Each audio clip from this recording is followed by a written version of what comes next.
FABTECH will be held November 6th through 8th at the Georgia World Congress Center. Finishers will have the opportunity to see the latest in equipment, supplies, and materials, as well as enhance their skills and exchange best practices. Let's take a look at a few of the exhibitors and the products they'll have on display at the CCAI Finishing Pavilion.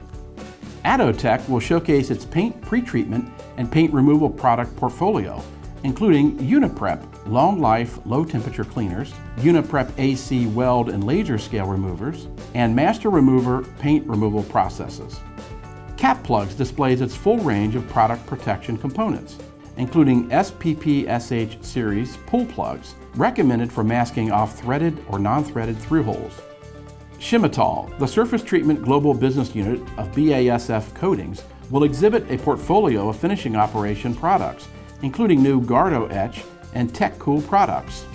Defelsko will highlight its Positector RTR 3D, designed to capture high-resolution 3D surface imagery and common 2D, 3D parameters more cost-effectively. Fischer Technology will demonstrate its lightweight Fischerscope ZAN 500 X-ray fluorescence instrument, which can be used as a handheld device or a fully enclosed desktop unit. Numex Systems Manufacturing offers custom washers for surface preparation that are designed to work with customers' production, finishing, and footprint requirements. To learn more about FABTECH and the CCAI Finishing Pavilion, visit fabtechexpo.com or pfonline.com.